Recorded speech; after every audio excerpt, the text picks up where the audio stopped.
bien, souvent, on s'aperçoit qu'on a des gens qui dirigent l'entreprise qui n'ont pas eu la formation nécessaire pour comprendre l'intérêt d'investir peut-être en formation et de longue date. On pallie aujourd'hui à ce qui ne s'est pas fait hier. Et aujourd'hui, parce qu'on procède à la robotisation, parce qu'on procède à des techniques de fonctionnement où on va parler de qualification douce, genre Kanban, travail d'équipe et tout ce que vous voudrez, où il y a plus d'écrits, il y a plus de choses qu'on doit comprendre, qui sont un peu plus complexes, c'est certain qu'il y a un paquet de travailleurs qui se sont retrouvés déqualifiés.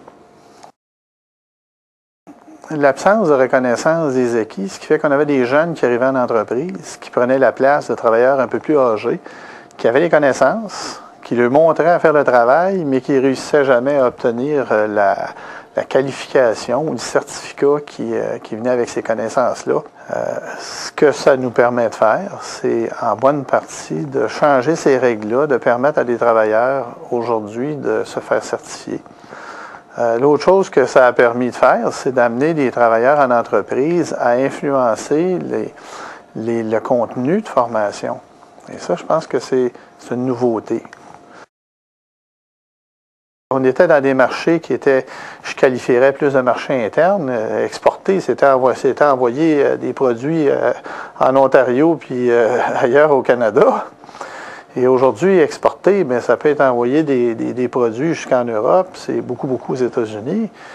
On voit que juste de 90 à 2000, on est peut-être passé de moins de 25 % d'exportation dans ces industries-là. Puis aujourd'hui, il y a des entreprises qui exportent 80-85 % de leur production. Je pense qu'on n'a pas assez valorisé le fait là, que l'industrie a énormément changé. On a une industrie aujourd'hui qui est une industrie où il y a beaucoup de technologie. J'en parlais un petit peu tantôt de robotisation, même à la limite, où il y a des emplois techniques intéressants. C'est une industrie qui est encore en évolution, mais qui gagne quand les travailleurs ont l'occasion d'y passer. La question pour les jeunes, c'est plus de savoir pourquoi est-ce que je devrais aller là plutôt qu'ailleurs. Bien, je pense que s'ils connaissent mieux, il y a des meilleures chances qu'ils viennent chez nous plutôt qu'aller ailleurs. Et c'est des industries où il va y avoir des défis pour les travailleurs qui sont intéressants à relever.